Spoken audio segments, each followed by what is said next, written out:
नमस्कार, आपका बहुत स्वागत है टीवी7 भारत में। मैं हूं आपके साथ ऋतिका आवाना। दोपहर के 12 बज रहे हैं और मैं हाजिर हूं आपके सामने बड़ी खबरों को लेकर। लखनऊ में एक अनोखा राजनीतिक घटनाक्रम सामने आया है, जहां कॉकरोच पार्टी ऑफ इंडिया को धरना प्रदर्शन की अनुमति मिल गई है। जी हाँ, यानी सीजीपी को अब अनुमति मिल गई है प्रदर्शन करने की। ये प्रदर्शन आपको बताए आलमबाग थाना क्षेत्र स्थित एक गार्डन में होने वाला है। इस आयोजन को लेकर शहर में सुरक्षा व्यवस्था को लेकर पुलिस सतर्क मोड में आ गई है और पूरे मामले पर नजर रखी जा रही है।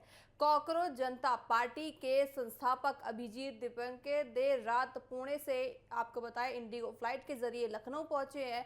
बताया यह जा रहा है कि वह रात करीब 2:40 पे लखनऊ एयरपोर्ट पहुंचे थे, जहां वह सीधे पूरे यहाँ वो क्षेत्र में होटल वहां गए लखनऊ में। आपको बताएं इसके बाद शनिवार सुबह आलमबाग क्षेत्र के गार्डन में उनके पहुंचने और प्रदर्शन में शामिल होने की संभावना जताई जा रही है। देखिए, ये जो उनका प्रदर्शन आज हो रहा है, बड़ी अटकलियां आ रही हैं क्योंकि ये प्रदर्शन उत्तर प्रदेश में होने वाला है। और देखिए, ये प्रदर्शन जो है लखनऊ में होने वाला है, तो यहाँ पे राजनीतिक मायने क्या होते हैं देखिए आपको समझाते चलते हैं कि देखिए यहाँ माना जा रहा है क्योंकि प्रदर्शन लखनऊ में है, तो देखिए पहले प्रदर्शन दिल्ली में था, फिर पुणे में हुआ, अब लखनऊ में उत्तर प्रदेश है। देखिए उत्तर प्रदेश के मुख्यमंत्री योगी आदित्यनाथ हैं, तो ऐसे में यूजर्स जो है देखिए सोशल मीडिया की अगर हम बात करें, सोशल मीडिया पर तमाम ये बातें करी जा रही है कि आप लखनऊ में आ रहे हैं, वो भी उत्तर प्रदेश में जहां पे योगी आदित्यनाथ जैसे प्रधानमंत्री मौजूद हैं, माफ कीजिएगा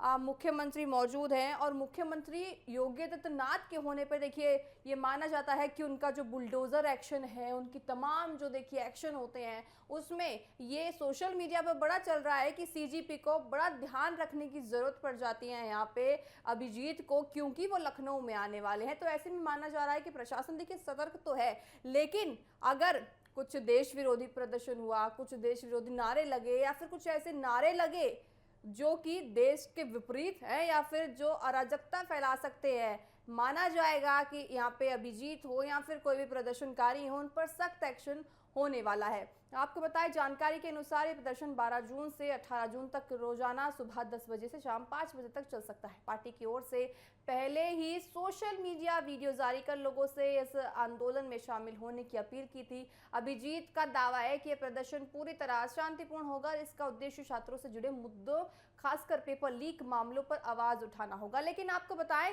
एक तरफ अभिजीत ये कह रहे हैं कि जो प्रदर्शन है वो छात्रों के लिए है, जो नीट पेपर लीक मामला है उसके लिए है। लेकिन जो दिल्ली में हुआ, दिल्ली में देखिए पहले इन्होंने शुरुआत में वही नारे लगाए जो छात्र के लिए, लेकिन बाद में जैसे जैसे प्रदर्शन आगे बढ़ता गया, जैसे जैसे लोग जुटते गए, तो उसी प्रदर्शन में यह नारे भी लगते नजर आए। भारत तेरे टुकड़े होंगे जैसे नारे यहाँ लगते नजर आए थे। आपको मालूम होगा, देखिए जिस तरह से जेएनयू में वो प्रदर्शन हुआ था, जेएनयू के जो नारे लगे थे वही नारे यहाँ पे देखिए दिल्ली में भी देखने को मिले थे। साथ ही यहाँ पे आपको बताएं कि तमाम ऐसे नारे लगे थे जो देश विरोधी कहलाते हैं, और अगर ये नारे लखनऊ में भी दोहराए जाते हैं तो बड़ा विवाद यहाँ खड़ा हो सकता है। आपको बताए वो जो नारे लगाने वाले थे वो वही थे जो देश विरोधी नारे, भारत जैसे टुकड़े होंगे, ऐसे जब नारे दिल्ली में लगे गए थे जेएनयू में, वही लोग थे वहां पे मौजूद दिल्ली में भी। तो ये बड़ा विवाद खड़ा हो सकता है अगर आज लखनऊ में कुछ ऐसा हुआ या कुछ ऐसे नारे लगे, तो देखिए लखनऊ की स्थिति और यहाँ पे अभिजीत की पार्टी सीजीपी की स्थिति भी कुछ और नजर आएगी। लखनऊ पुलिस ने इस प्रदर्शन की अनुमति देने से इनकार कर दिया था पहले, लेकिन बाद में बातचीत के बाद अनुमति मिल गई। हालांकि पुलिस प्रशासन ने स्थिति को देखते हुए सुरक्षा व्यवस्था कड़ी कर दी और किसी भी आपको बताएं स्थिति से निपटने के लिए तैयारी रख ली है। वही स्थिति है, अगर कुछ नारे लगते हैं, कुछ प्रदर्शन होता है, तो तुरंत वहां कार्रवाई होनी शुरू हो जाएगी। अभिजीत दीपंकर ने आरोप लगाया है कि छात्रों की आवाज को दबाया जा रहा है, सरकार उनकी समस्याओं पर ध्यान नहीं दे रही है। इसी के विरोध में यह आंदोलन आयोजित किया जा रहा है। उनका कहना है कि इससे पहले भी पार्टी के देखिए दिल्ली, पुणे में इसी मुद्दे पर शांतिपूर्ण प्रदर्शन हुआ।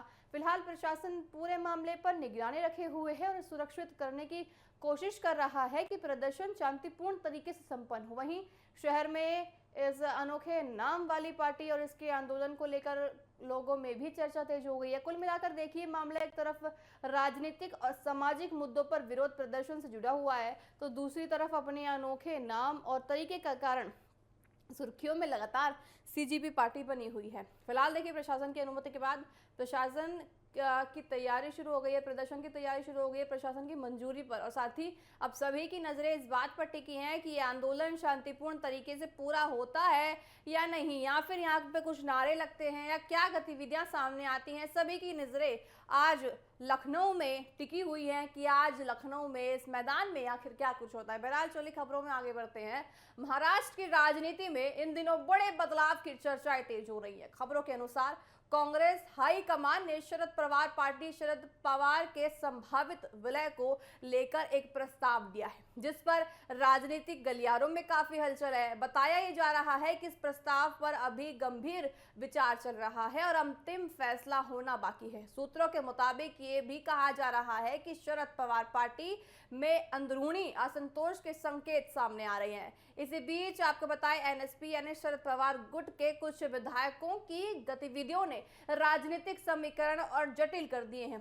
3 विधायकों के भारतीय जनता पार्टी के प्रदेश अध्यक्ष से मुलाकात करने की खबर ने इस विवाद को और हवा दे दी है। माना जा रहा है कि ये विधायक भविष्य में भाजपा का दामन थाम सकते हैं। हालांकि आधिकारिक पुष्टि अभी नहीं आई है। इस पूरे घटनाक्रम के बीच कांग्रेस और विपक्षी गठबंधन यानी इंडिया अलायंस को लेकर भी नई बहस शुरू हो गई है। कांग्रेस के वरिष्ठ नेता अशोक गहलोत ने भी संकेत दे दिए हैं कि अलग अलग राज्यों में फैली विपक्षी पार्टियों को एकजुट होकर काम करना चाहिए और जरूरत पड़ने पर कांग्रेस के नेतृत्व में साथ आना चाहिए। इससे ये चर्चा है और तेज हो गई है कि क्या भविष्य में विपक्षी दलों का एक बड़ा राजनीतिक विलय संभव है। इसी तरह देखिए शिवसेना के नेता संजय राउत ने भी सुझाव दिया है कि कांग्रेस से अलग हुई पार्टियों को फिर से एक साथ आने पर विचार करना चाहिए। हालांकि इन बयानों पर अभी राजनीतिक स्तर पर अलग अलग प्रतिक्रियाएं सामने आ रही हैं। दूसरी ओर देखिए एनसीपी यानी शरद पवार गुट के भीतर जारी असंतोष ने पार्टी नेतृत्व के लिए चुनौती बढ़ा दी है। टिकट वितरण और उम्मीदवार चयन को लेकर आप पूरी तरह से यहाँ पे असंतोष बन रहा है, साथ ही जिससे पार्टी के अंदर खींचतान की स्थिति दिख रही है। कुल मिलाकर देखिए महाराष्ट्र की राजनीति इस समय बेहद संवेदनशील मोड़ पर आ गई है। एक तरफ विपक्षी दलों के संभावित विलय और एकजुटता की चर्चा है, वहीं दूसरी तरफ अंदरूनी टूट और नए राजनीतिक गठबंधनों की संभावनाएं भी सामने आ रही हैं। यानी कि आने वाले दिनों में ये देखना अहम होगा कि ये राजनीतिक समीकरण किस दिशा की ओर आगे बढ़ता है और क्या वास्तव में कोई बड़ा विलय या दल बदल सकता है। देखिए आपको बताएं कि जब देखा जाएगा कि महाराष्ट्र की राजनीति में क्या कुछ होता है, क्या वाकई यूबीटी या शरद पवार गुट आगे जाकर कांग्रेस में विलय करता है, कांग्रेस में साथ आता है, किस तरह से यूबीटी के साथ होगा, क्या होने वाला है, ये देखने वाली बात होगी। बहरहाल चलिए खबरों में आगे बढ़ते हैं। मध्य प्रदेश की राज्यसभा सीटों को लेकर बड़ा राजनीतिक और कानूनी विवाद छिड़ गया है। कांग्रेस उम्मीदवार मीनाक्षी नटराजन का नामांकन रद्द किए जाने के बाद मामला अब सुप्रीम कोर्ट तक पहुंच गया है। इस पूरे घटनाक्रम ने राज्य की राजनीति में तनाव बढ़ा दिया है और चुनाव प्रक्रिया पर भी गंभीर सवाल खड़े कर दिए हैं। कांग्रेस का आरोप है कि नामांकन रद्द करने का फैसला बिना अनुमति या कानूनी आधार के और राजनीतिक कारणों से लिया गया है। पार्टी का देखिए ये कहना है कि रिटर्निंग ऑफिसर का आपको बताएं कि मनमाना रवैया या फिर इस तरह से जो चीजें हो रही थी उसी के कारण ये फैसला लिया गया। इस फैसले को चुनौती देते हुए कांग्रेस ने पहले चुनाव आयोग और फिर सुप्रीम कोर्ट का दरवाजा खटखटाया। मामले की सुनवाई देखिए सुप्रीम कोर्ट में शुक्रवार को हुई। सुनवाई के दौरान कांग्रेस की ओर से वरिष्ठ वकील अभिषेक ने दलील दी है कि नामांकन को गलत कानूनी आधार पर खारिज कर दिया गया है, प्रक्रिया में उचित विचार नहीं किया गया। वहीं कोर्ट ने ये संकेत दे दिए हैं कि ऐसे मामलों में आमतौर पर चुनाव प्रक्रिया होने के बाद चुनाव याचिका यानी इलेक्शन आपको बताएं चुनाव याचिका जो दी जाती है यही सही कानूनी रास्ता है, लेकिन रास्ता कुछ और चुना गया। इसी बीच देखिए चुनाव प्रक्रिया पूरे होने और नाम वापसी की समय सीमा प्राप्त होने के बाद मध्य प्रदेश से 3 भाजपा उम्मीदवारों का निर्विरोध निर्वाचन हो गया है। आपको बताएं इससे राजनीतिक विवाद और तेज हो गया है। कांग्रेस का ये कहना है कि अगर नामांकन सही तरीके से स्वीकार किया जाता तो चुनाव परिणाम अलग हो सकते थे। कांग्रेस नेताओं ने पहले चुनाव आयोग के सामने भी इस मुद्दे को उठाया था।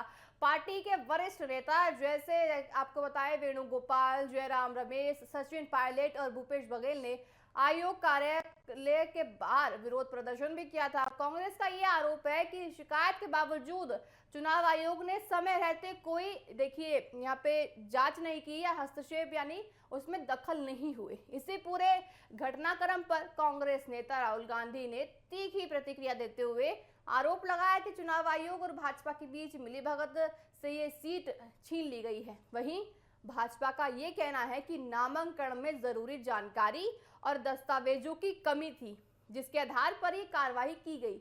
अब इस पूरे मामले में सबसे अहम सवाल ये उठता है कि क्या सुप्रीम कोर्ट इस चरण पर हस्तक्षेप करेगा या फिर कांग्रेस को चुनाव याचिका के माध्यम से आगे बढ़ने की सलाह दी जाएगी। कानूनी विशेषज्ञों का देखिए ये मानना है कि यदि कोई गंभीर स्थिति पैदा होती है तो अदालत हस्तक्षेप कर सकती है, लेकिन फिलहाल मामला कानूनी और राजनीतिक दोनों मोर्चों पर उलझा हुआ है। तो देखिए कुल मिलाकर मध्य प्रदेश की राज्यसभा चुनाव प्रक्रिया अब राजनीतिक टकराव और न्याय की समीक्षा के केंद्र में आ गई है और आने वाले फैसला ये होगा कि किस तरह से देखिए ये जो रुख है किस तरह में लेता है मध्य प्रदेश की राजनीति, किस दिशा में जाती है, ये देखने वाली बात होगी। इस विवाद की दिशा तय क्या होगी ये भी देखना होगा। ये जो विवाद है किस दिशा में जाएगा ये सब देखने वाली बात होगी कि देखिए मध्य प्रदेश में जिस तरह से उन्होंने कहा है कि नामांकन होने से पहले ही देखिए उन्होंने कुछ बीजेपी का ये कहना है या फिर देखिए यहाँ पे नामांकन हुआ है बीजेपी का ये कहना है कि आपकी जो